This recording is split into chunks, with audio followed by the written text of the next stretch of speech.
আমার নবী সাল্লাল্লাহু আলাইহি সাল্লাম এক হাদিসের মাধ্যমে বলতেছেন, এক সাহাবী নবীজিকে এসে বলতেছেন, ইয়া রাসূলুল্লাহ, এই দুনিয়ার জমিনে আমি কার সবথেকে বেশি খেদমত করব? আমার নবী সাল্লাল্লাহু আলাইহি সাল্লাম ডাক দিয়ে বলতেছে, তুমি তোমার মার খেদমত করবা। সাহাবী ডাক দিয়ে বলেন, নবী,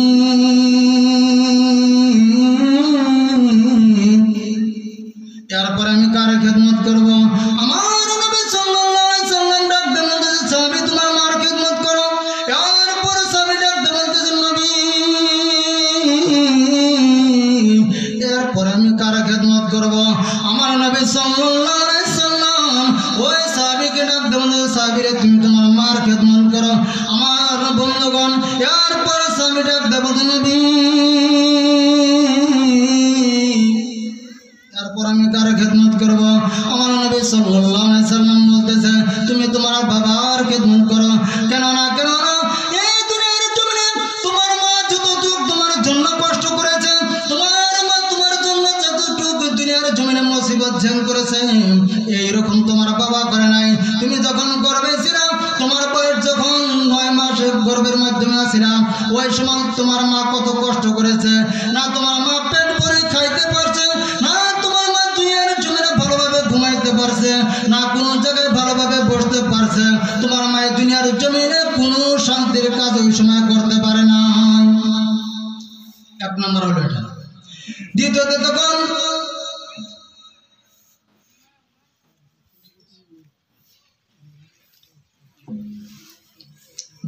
যখন তুমি তোমার মার গর্ভে থেকে এই দুনিয়ার জমিনে আসলা, ওই সময় তোমার মা দুনিয়ার জমিনে সমস্ত মানুষের কাছে থেকে, এরা স্বামীর কাছে থেকে লাশ বিদায় নিয়ে যায়, আমাকে মাফ করে দিয়ে, দুনিয়ার জমিনে যদি কোনো কষ্ট দিয়ে থাকি, কোনো খারাপ কথা বলে থাকি, তাহলে আমাকে মাফ করে দিন, আমি বোধহয় এই দুনিয়ার জমিনে আর বাঁচব না। এত কষ্ট করেছে শুধুমাত্র আমার আপনার জন্য। তৃতীয়ত হলো, দুনিয়ার জমিনে আসার পর যখন মা বাবার কোলে আমরা পেশাব করেছি, না আরামে ঘুমাইতে দিয়েছি, না খেতে দিয়েছি। এই জন্য আমার নবী সাল্লাল্লাহু আলাইহি সাল্লাম 3 বার মায়ের কথা বলেছে, আর বাবার কথা একবার। কারণ বাবা দুনিয়ার জমিনে কষ্ট করে কাজ করে আমাদেরকে লেখাপড়া করেছে, পড়াশোনা করেছে, খানা খাদ্য খেলেছে, এই জন্য বাবার কথা একবার বলা হয়েছে। মা বাবার বদদুয়া অনেক ভারী বস্তু। বনে ইসরায়েলের জামানায় জুরাইজ নামের একজন আবিদ ছিলেন। আবিদ অনেক ইবাদত করত, আল্লাহ রাব্বুল আলামিন কে এত ডাকতেন 24 ঘন্টার মাধ্যমে কোনো সময় বাইরে করতো না মানুষের সঙ্গে কথা বলার জন্য।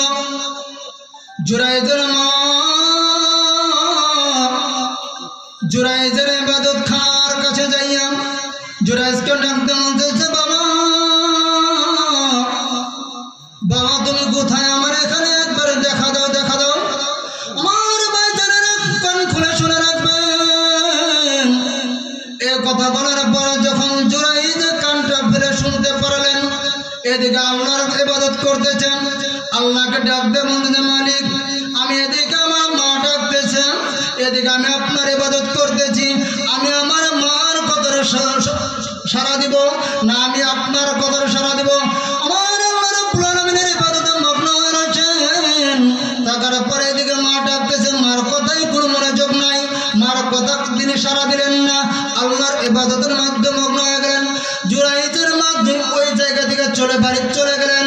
কিছুদিন পর আবার জুরাইজ তার মা ইবাদত খানার কাছে এসে বলেন, ইবাদত খানার কাছে এসে বাবা বলে ডাকতেছে, জুরাইজ তুমি আমার কথায় একবার সাড়া দিয়ে দাও, আমার কথায় একবার সাড়া দিয়ে আমার সাথে একবার দেখা দাও। আমি তোমাকে কত লালন পালন করেছি, আমি দুনিয়ার জমিনে তোমার জন্য কত কষ্ট করেছি। জুরাইজ এইবার শোনার পর তার মার কথায় কোনো সাড়া দিলেন না, আল্লাহর ইবাদতের মাধ্যমে মগ্ন হয়ে গেলেন। জুরাইজের মা ওখানে থেকে নারাজ হয়ে বাড়ি চলে গেলেন। চলে যাওয়ার পর কিছুদিন পর জুরাইজ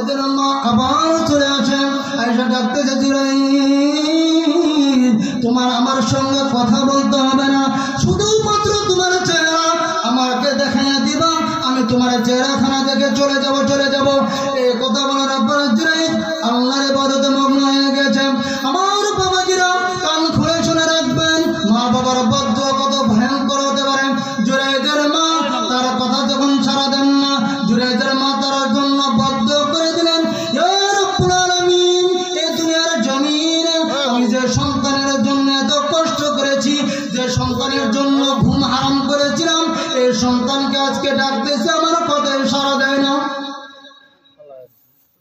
জুরাইজের মা আল্লাহকে ডাকতে বলতেছেন, মালিক এই জুরাইজকে দুনিয়ার জমিন থেকে বিদায় করার আগে একবার এক জেনাকারী মহিলার মুখ দেখায় নিও। নাউজুবিল্লাহ।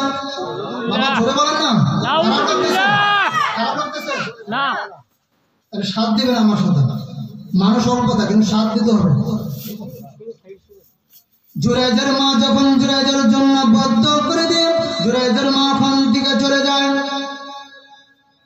জুরাইজের ইবাদতের খানার ওখানে এক ছাগল চড়ানো ব্যক্তি ওখানে ছাগল চড়ায়। ওই জায়গার এক মহিলা কিছুদিন পরে গর্ভবতী হয়ে যান। গর্ভবতী হয়ে যাওয়ার পর ওই গর্ভ থেকে একটা ছেলে সন্তান দুনিয়ার জন্য এসে পড়েন। গ্রাম অঞ্চলের মানুষ সব ঘেরাও করে মহিলাটাকে বলতেছে, এই বাচ্চার বাবাকে বলে দাও, বলে দাও। আমার বাচ্চারা কান ফেলা শুনে রাখবেন। মহিলাটা ডাকতে বলতেছে, এই সন্তানের বাবা জুরাইজ ওই ইবাদতখানায় যে ইবাদত করতেছে ওই জুরাইজ।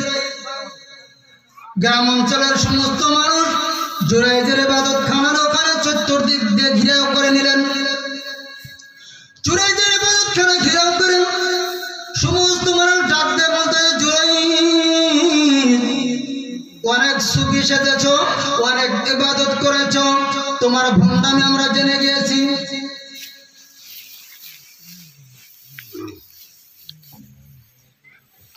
এই কথা বলার পর জুরাইজ ওখানে ইবাদতের মাধ্যমে মগ্ন হয়ে রয়েছেন।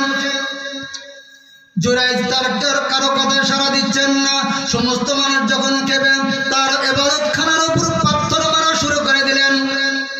জুরাইজ ওখান থেকে বাইরে হয়ে ডাকতে বলতেছে, ভাইজানেরা কি হয়েছে বলো, বলো, বলো।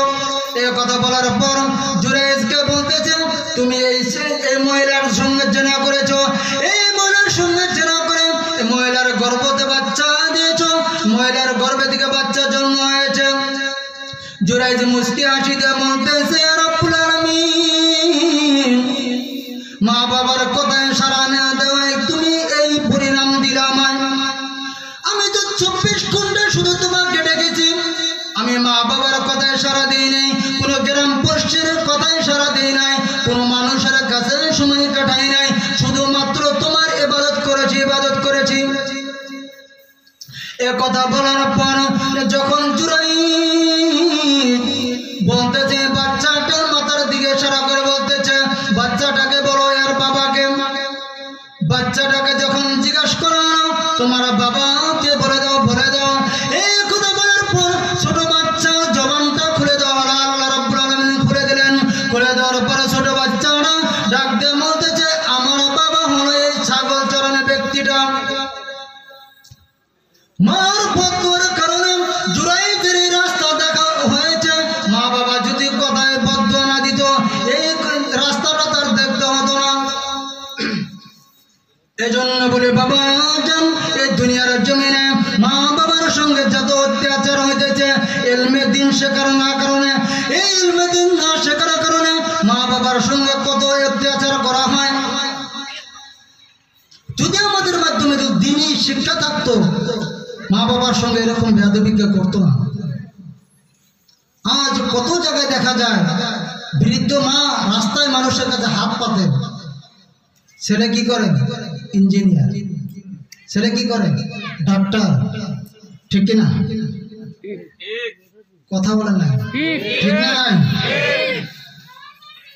কারণ কি, ওই সন্তানটাকে যদি ইঞ্জিনিয়ার বানানোর আগে যদি মুক্তবে ভালো করে পড়ায় যদি কিছু আরবি শিক্ষা দিত, কোরআনের কিছু শিক্ষা দিত তাকে, মা বাবার সঙ্গে এরকম বেয়াদবি করতো না।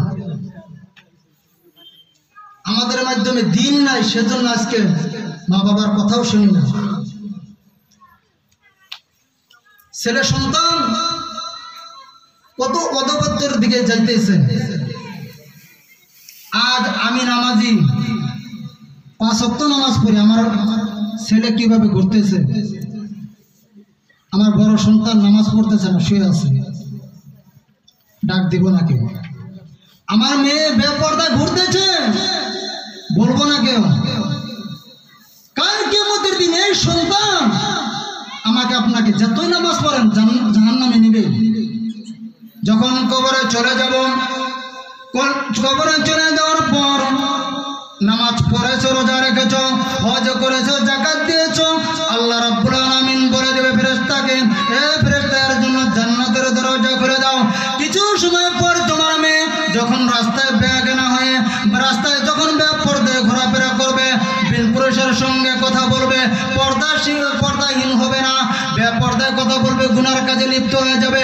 আল্লাহ রাব্বুল আলামিন ফেরেশতাকে ডাক দিয়ে বলবে, এ ফেরেশতা শুনে রাখো, এই ব্যক্তির জন্য জাহান্নামের দরজা খুলে দাও। কি জন্য? ছেলে সন্তান দুনিয়ায় রাখি গেছেন। দুনিয়ার সব থেকে আসল সম্পদ ছেলে সন্তান, মেয়ে সন্তান। আমাদের এই সন্তানকে তো সহি রাস্তায় না চলাইতে পারি, আমার আপনার নামাজ, হজ, যাকাত কিচ্ছু কামে আসবে না। আর এই দিকে আমরা কোনো তাল দিই না। আমি তো নামাজ পড়তেছি, আমি তো মুসল্লি, কিন্তু মুসল্লির বাড়িতে কি চলতেছে দেখতে হবে না? দেখতে হবে না? আমি হুজুর আজকে বক্তা করতেছি, আমার বাড়ির হালাত কি এটা দেখতে হবে না? এই বক্তা করার আগে আমার বাড়ির হালাত দেখতে হবে। আমি ইমামতি করার আগে আমার বাড়ির হালাত দেখতে হবে। আমি মুসল্লি হওয়ার আগে আমার বাড়ির অবস্থা দেখতে হবে। সন্তান এত বড় হয়ে যায়, মসজিদে ডাকতে চায় না, না রাতে 10টা পর্যন্ত পড়ছে, মেট্রিক পরীক্ষা আসছে, ঘুম পাড়তে দাও, ফজরের নামাজে ডাক দেওয়া যাবে না। যদিও 5 ওয়াক্ত নামাজ পড়তো, আল্লাহ রাব্বুল আলামিন এমনিতে মেট্রিক পাস করে। বরকত নাই নামাজে? রমজান মাস আসে, এত বড় বড় ছেলে সন্তান, মেয়ে সন্তান বলে ছোট বাচ্চা, রোজা রাখতে দেওয়া যাবে না। এ সব বস্তু হলো মা বাবার দোষ, মা বাবার কারণে। আর সেখানে কত জায়গায় আসে। আমি ধুবড়ি এক জলসায় গিয়েছিলাম, এক বৃদ্ধ বাবা আমার কাছে এসে বলতেছে, হুজুর আমার ছেলেকে অনেক পড়াশোনা করেছি, মেয়েকেও অনেক পড়াশোনা করেছি, আমি কাজ করে খাই, আমি কোনো চাকরি করে না, কাজ করে খাই খেতে, আমি কাজ করে খেয়ে অনেক কষ্ট করে পড়াশোনা করেছি। আজ আমার ছেলে সন্তান ধুবড়ি টাউনে বাড়ি করে নিয়েছে, আমার মেয়েগুলোকে বিবাহ দিয়ে দিয়েছি, আজ আমি একা আমার বিবিকে নিয়ে চরের মাধ্যমে রয়েছি। দু চোখের পানি ফেলে কেঁদে কেঁদে বলে, হুজুর এর পরিণাম আমি বুঝে গেছি। আমি ছোটকালে আমার মা বাবার সঙ্গে বেয়াদবি করেছিলাম, আমার মা বাবাকে আমি ভাত দেই, আমার মা বাবাকে ছেড়ে আমি চলে গিয়েছিলাম, সেই জন্য আজকে আমার সন্তান বোধহয় আমাকে ছেড়ে গিয়েছে। হুজুর আমার সন্তানের জন্য দোয়া করবেন, আমার সন্তানের জন্য দোয়া করবেন, আল্লাহ রাব্বুল আলামিন তাকে যেন হিদায়াত দিয়ে দেয়, আমার কাছে যেন ফিরে আসে। একটা দিন আমার মুখটা দেখতে আসে না। বাবাজি আজ তুমি তোমার মা বাবাকে সম্মান দিবা না, মা বাবাকে ইজ্জত করবা না, তোমার ছেলে সন্তান তোমাকে সম্মান দিবে না, তোমার মেয়ে সন্তান তোমাকে ইজ্জত করবে না। বাবাজি আজ আমরা বুঝতে পারি না, জওয়ানি কাল বৃদ্ধ মা বাবাকে পছন্দ হয় না। বৃদ্ধ মা বাবাজি বাড়িতে এক নোংরা কাম করবে, সেটা সহ্য হয় না। তুমি যখন ছোট ছিল ওই জিন্দেগির দিকে একবার নজরে দিয়ে তাকাও, তোমার ছেলে সন্তানকে কিভাবে মহব্বত করতেছ। তোমার বাবাও তোমার জন্য তেমন করেছে, তোমার মা তোমার জন্য তেমনই করেছে। বাবাজিরা আমার পাটি ধরে বলে যায়, বৃদ্ধ মা বাবাজিকে কষ্ট দিবেন না, বৃদ্ধ বাবাজিকে কষ্ট দিবেন না। এই জন্যই বলি দুনিয়ার জমিনে মুসলমানদের মাধ্যমে গায়ের মুসলিমদের কালচার এসে পড়েছে। গায়ের মুসলিমরা যেরকম বৃদ্ধাশ্রমের মাধ্যমে মা বাবাকে ছেড়ে আসে, এমপি হয়ে যায়, প্রেসিডেন্ট হয়ে যায়, এত টাকাওয়ালা বৃদ্ধ মা বাবাকে ঘরে রাখতে চায় না, বৃদ্ধ মা বাবাকে বৃদ্ধাশ্রমে রেখে আসে। আমাদের মুসলমানদের মাধ্যমে এরকম কালচার চলে এসেছে। জামানা জাহিলিয়াতের মাধ্যমে বৃদ্ধা মানুষকে এমন অসম্মান করা হতো, এমন শাস্তি দেওয়া হতো, বৃদ্ধা মহিলাকে কেউ পছন্দ করতো না। যারা দুনিয়ার জমিন থেকে স্বামী চলে যেত, আমার বন্ধুরা যারা স্বামী থাকতো না, ওই মহিলাকে খাঁচার মাধ্যমে বন্দি করে রেখে দিতেন। খাঁচার মাধ্যমে বন্দি করে রাখতেন। খানা দানা পেশাব পায়খানা সব কিছু ওর মাধ্যমে। সেটা তো আজ আমাদের জামানায় দেখা যায়। যে জাহিলিয়াত আমার নবী সাল্লাল্লাহু আলাইহি সাল্লাম আয়েশা দূর করে দিয়েছে, সে জাহিলিয়াত আজ আমাদের মাধ্যমে ফিরে আসতেছে। আফসোস, আমরা নবীর আশিক বলে দাবি করি, মুসলমান বলে দাবি করি, কই মুসলমানের এই অবস্থা? এই পুরো অঞ্চলে এই কয়জনই মানুষ? অনেক আছে না? অনেক আছে। আমি জানি এই জায়গায় আমি 1 মাস থেকেছি লাগাতার। আজ এই দিনের কথা শুনবে না, মোবাইলের মাধ্যমে বিজি, আমরা তো কিছুই বলবো না, চলবে। সেজন্য তো ওতে করতে চলে যাচ্ছি আমরা।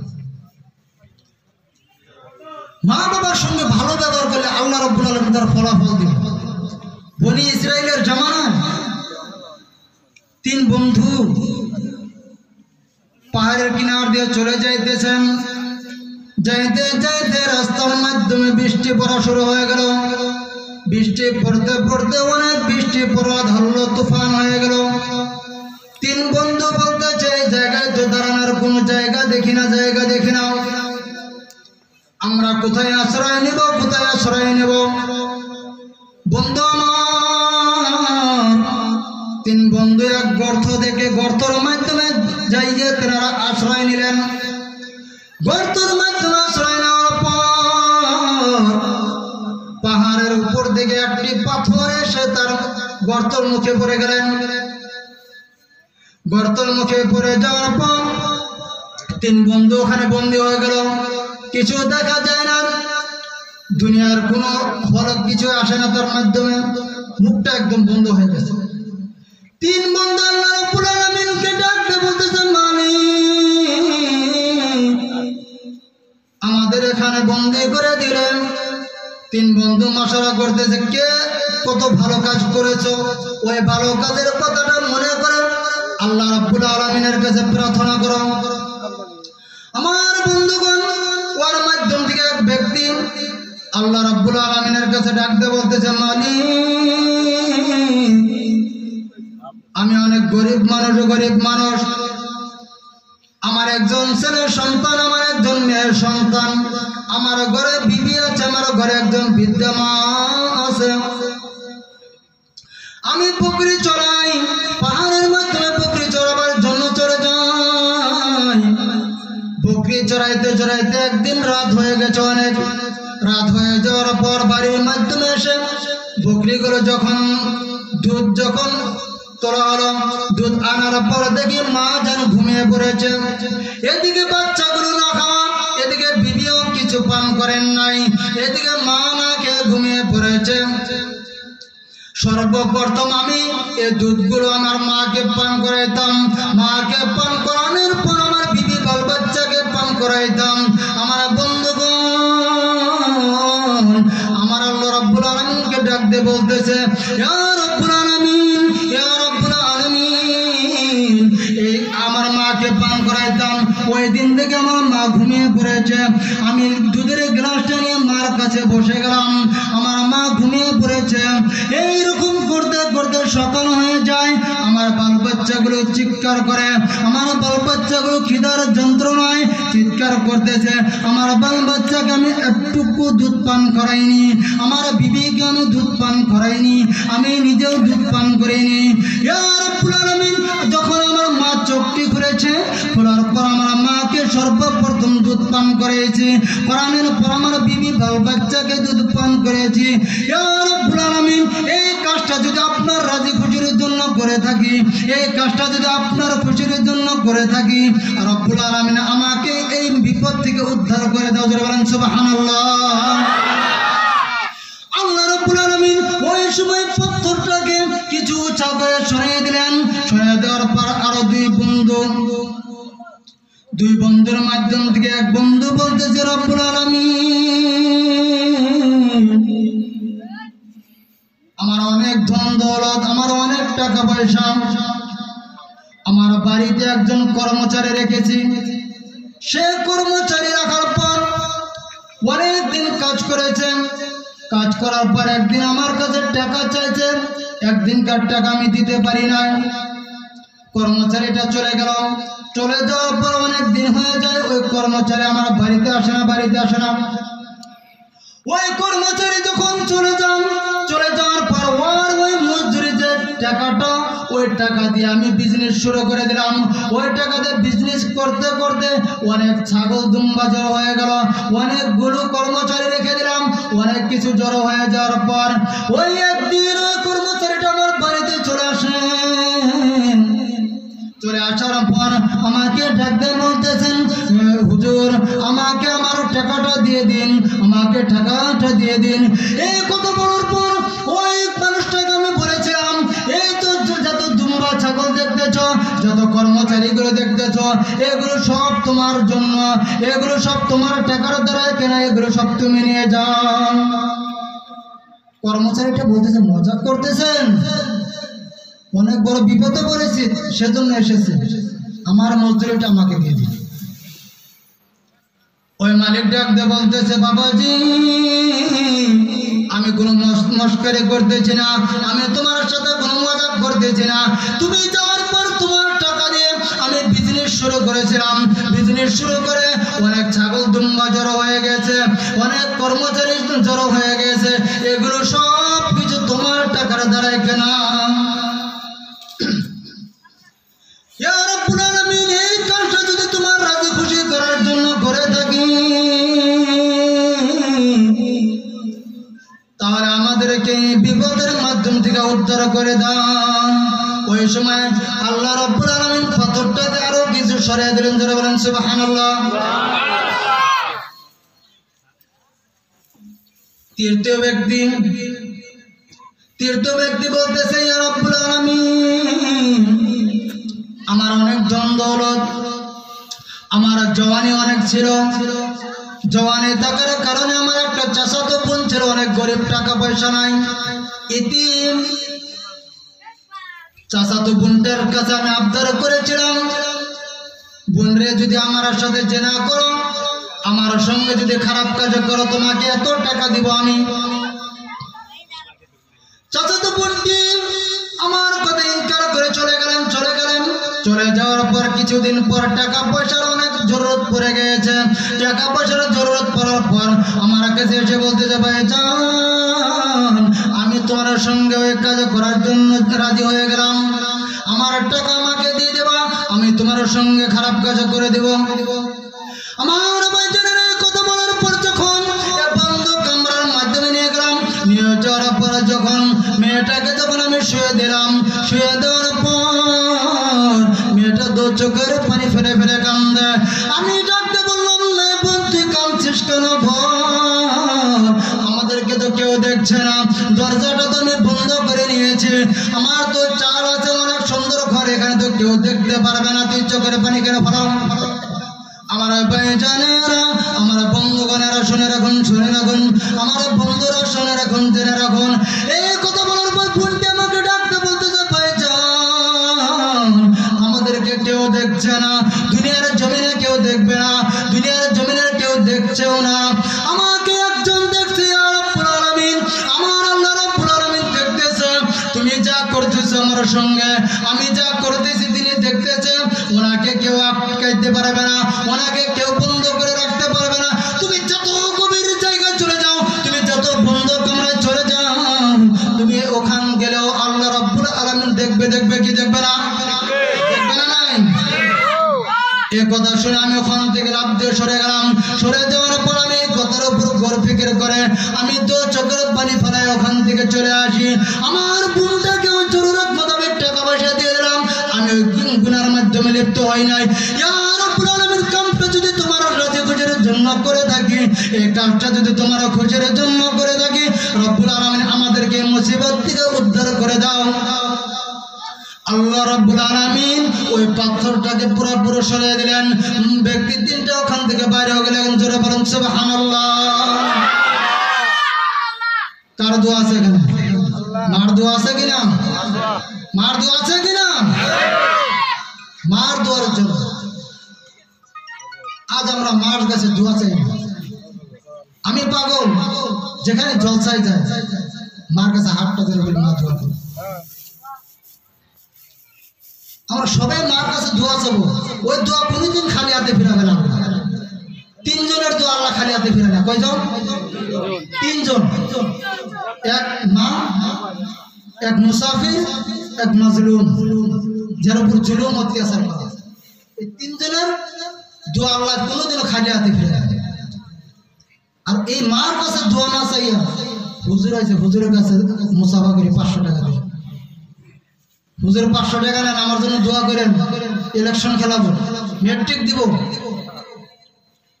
এই দোয়াটা যদি 50 টাকা তোমরা মার জন্য নিয়ে যায়, যদি দোয়া চাই দি, তোর কপাল খুলে যাবে।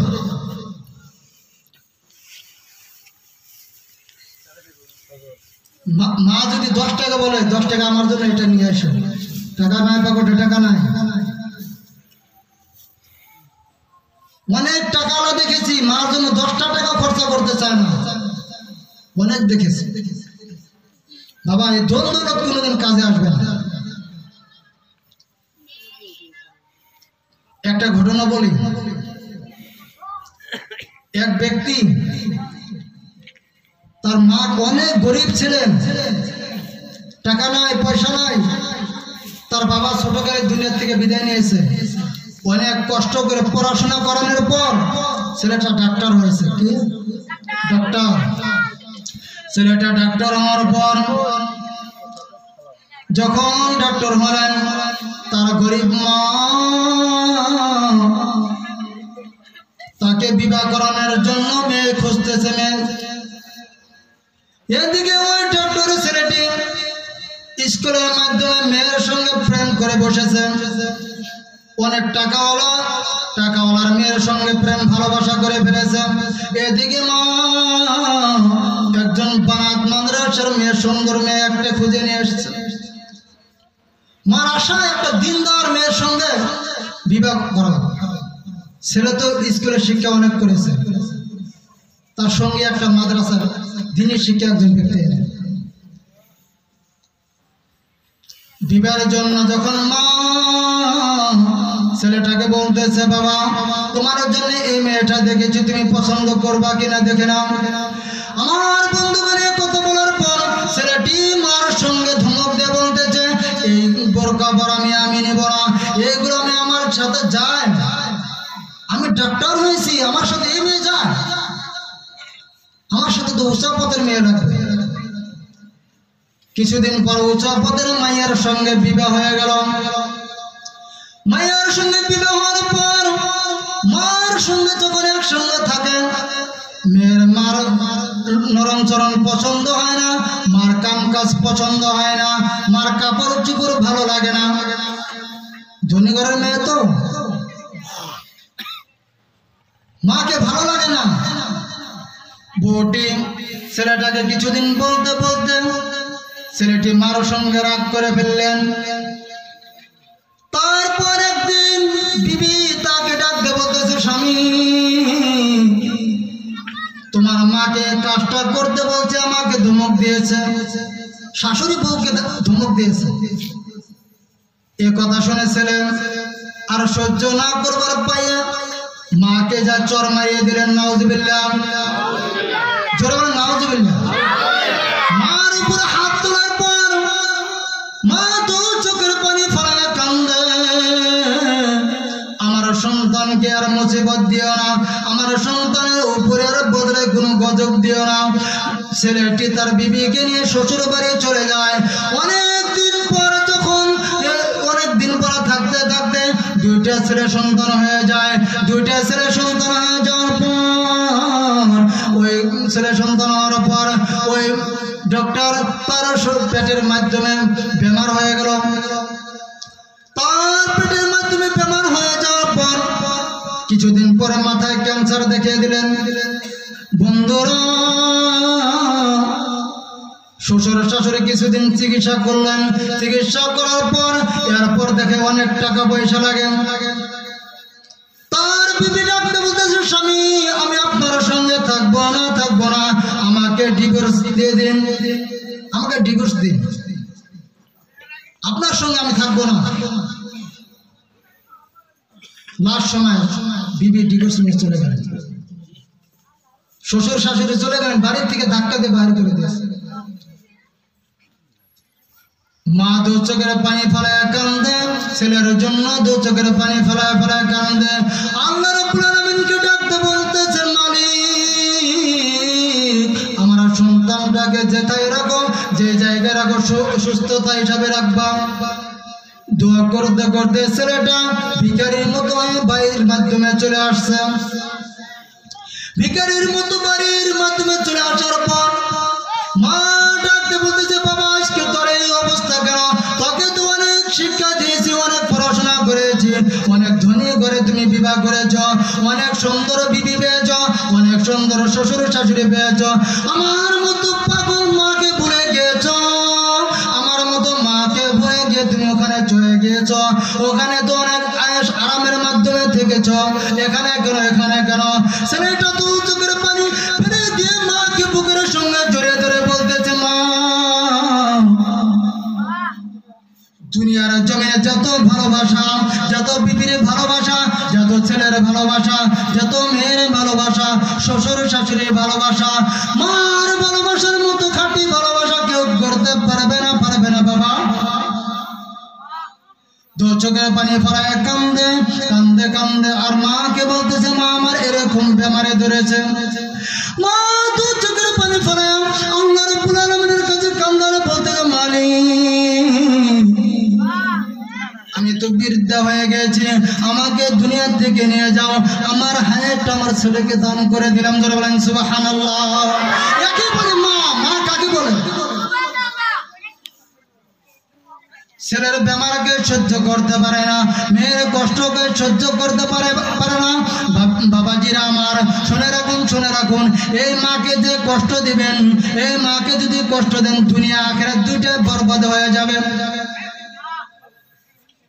যদি কোনো ব্যক্তি যদি জান্নাতকে যদি হাসিল করতে চায়, কোনো ব্যক্তি যদি কাল কিয়ামতের দিন আরামে থাকতে চায়, কবরের মাধ্যমে যদি শান্তিতে থাকতে চায়, আমার নবী সাল্লাল্লাহু আলাইহি সাল্লাম বলতেছে, ওই ব্যক্তি যেন তার মা বাবার খেদমত করে, ওই ব্যক্তি যদি তার মা বাবাকে রাজি খুশি করে, মা বাবাকে যদি খুশি রাখে, যদি দুনিয়ার জমিন থেকে বিদায় নিয়ে যাইতে পারে, তাহলে আল্লাহ রাব্বুল আলামিন তার জন্য জান্নাতের ঘোষণা করে দেবে। বলেন সুবহানাল্লাহ। যদি জাহান্নামী হইতে চায়, আর যদি কোনো ব্যক্তি যদি জাহান্নামের দরজা দেখতে চায়, ওই ব্যক্তি যেন দুনিয়ার জমিনে তার মার সঙ্গে বেয়াদবি করে, তার বাবার সঙ্গে বেয়াদবি করে, বৃদ্ধা মা বাবার মতো বৃদ্ধা বুজুর্গ যেগুলো বৃদ্ধা বাবা যারা আছে, এদের যদি অসম্মানী করে, ওই ব্যক্তি যেন জাহান্নামের দরজা দেখার জন্য রেডি হয়ে যায়। মা বাবার পায়ের তলে জান্নাত, মা বাবার পায়ের তলে জাহান্নাম। যে হাসিল করতে যাবে জান্নাত, জান্নাত পাবে, যে পাবে না জাহান্নাম। মা বাবা অনেক বড় একটা সম্পদ। এই মা বাবার বদদুয়ার কারণে আল্লাহর নবীর সাহাবী কলেমা পড়তে পারে না মৃত্যুর সময়। শুনছেন তো সবাই? হযরত আলকামা রাদিয়াল্লাহু তাআলা তেনাকে তেনার মা অনেক আদর করতেন, অনেক ভালোবাসতেন, অনেক ভালোবাসা দিয়ে অনেক আদর যত্ন করে ছেলেটাকে মানুষ করেছে। যখন মা বৃদ্ধা হয়ে গেল, কাজ করার মতো মানুষ নেই ঘরে, মা ছেলেকে ডাকতে বলতেছে, আলকামা রে, বাড়িতে তো একজন মানুষের দরকার, তুমি বিবাহ করে ফেলে দাও, বিবাহ করে ফেলো। আলকামা মার কথা মোতাবেক বিবাহ করে নিলেন। কিছুদিন পর আলকামা বিবাহ করার আগে কোনো বস্তু নিয়ে আসলে মার কাছে জমা করে দিত। আলকামা কিছু বস্তু আনলে মার কাছে জমা করতো, কোনো জায়গা থেকে আসলে মার কাছে চলে যাইতো, মাকে চুমো খাইতো, মাকে আদর দিত, ভালোবাসা দিত। বিবাহ করার কিছুদিন পর মাকে ভুলে গিয়েছে, মার সঙ্গে ভালোবাসা একদম কমে যায়নি, কমে যায়নি, কিছু কমে গিয়েছে। কিছু কমে যাওয়ার কারণে আলকামার মাতার উপর নারাজ হয়ে গেছে। আলকামার মাতার উপর নারাজ হয়ে যাওয়ার পর যখন আলকামার মওতের সময় এসে গেল, বাবা আলকামার মওতের সময় আলকামা কলেমা পড়তে পারেনি। আমার বন্ধুরা, আলকামার বিবি নবীজির কাছে দৌড়ে দৌড়ে চলে যান, চলে যায় ডাকতে ইয়া রাসূলুল্লাহ, আপনার সাহাবী আলকামা কলমা পড়তেছে না, মওতের সময় হাজির হয়ে গেছে, আলকামা কলমা পড়তেছে না। ইয়া রাসূলুল্লাহ, আলকামা দুনিয়া থেকে বিদায় নিয়ে যাবে, কিন্তু মুখটা কলমা জারি হচ্ছে না। নবী আমার সাহাবীদেরকে লইয়া চলে গেলেন। আলকামার বাড়ির মাধ্যমে চলে যাওয়ার পর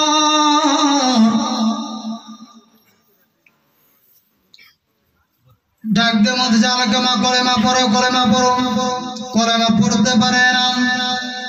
তার বিবিকে ডাক দিয়ে বলতে, আলকামার বিবিরে, আলকামার মা দুনিয়ার জমিনে আছে, এবং আলকামার বিবি ডাক দিয়ে বলতে, ইয়া রাসূলুল্লাহ, আলকামার বিবি তো দুনিয়ার জমিনে জিন্দা আছে। আমার নবী বলতেছে, আলকামার বিবিরে, তুমি তার বাবা তোর মাকে ডাক দিয়ে এখানে নিয়ে আসো। আলকামার মাকে যখন ডাক দিয়ে সম্মুখীন হলো, নবী আমার বলতেছে, আলকামার মা, তুমি কি আলকামার উপর নারাজ হয়েছ নি? তুমি কি আলকামার উপর নারাজ হয়েছ নি? বলো বলো বলো। আলকামার মা ডাক দিয়ে বলতে, ইয়া রাসূলুল্লাহ, ইয়া হাবিবাল্লাহ, আমি তো আমার ছেলের উপর নারাজ। কেন কেন কেন? বলো বলো বলো। এই কথা বলার পর আলকামার মা ডাক দিয়ে বলতেছে, আমার এই ছেলেকে জান দিয়ে আমি ভালোবাসা দিতাম, আমার এই ছেলের জন্য সবকিছু করেছি, মানুষের বাড়ি বাড়ি কাজ করে আমি ছেলেটাকে খাওয়াইছি, মানুষের বাড়ি বাড়ি কাজ করে কাপড় পরিধান করেছি, এই ছেলেটাকে সবকিছু দিয়েছি। যাওয়ার পর যখন বিবাহ করাইলাম, করানোর পরে ছেলে আমাকে ভুলে গিয়েছে, আমাকে ভালোবাসা দেয়নি, আমার কাছে কোনোদিন আসে না, আমার সঙ্গে কথা বলে না। কেমনে রাজি হবো, কেমনে মাফ করে দেবো নবী আমার বলুন? আমার নবী বলে, এই ছেলে যদি জাহান্নামে আগুনে জ্বলে সহ্য করতে পারবা কি পারবা না? বলে, জাহান্নামে দিলেও আমি মাফ করবো না। আমার নবী সাহাবীদেরকে ডাকতে বলতে, সাহাবীরা শোনে না, শোনে না, কিছু খড়ি জড়ো করে দাও, এখানে খড়ি জড়ো করো। খড়ি জড়ো করা হলো, সাহাবীকে বলা হয়েছে এখানে আগুন জ্বালিয়ে দাও। যখন ওখানে আগুন জ্বালিয়ে দিলেন, জ্বালিয়ে দেওয়ার পর নবী আমার বলতেছেন, এ সাহাবীরা আলকামাকে এখানে ঢেলে দাও। আলকামার মা দু চোখের পানি ফেলে বলতে, ইয়া রাসূলুল্লাহ, ইয়া হাবিবাল্লাহ, কি বলতেছেন, কি বলতেছেন? আমার সন্তান আমার চোখের সামনে আগুনে জ্বলবে, আমার সন্তান আমার চোখের সামনে আগুনে জ্বলবে, আমি মা কেমনে সহ্য করে নেব? নবী আমার বলুন। আমার নবী বলতেছে, সাহাবীরা শুনে রাখো, শুনে রাখো। তার মা কি বলছেন? জাহান্নামের আগুন এই দুনিয়ার আগুনের থেকে অনেক ভয়ঙ্কর হবে।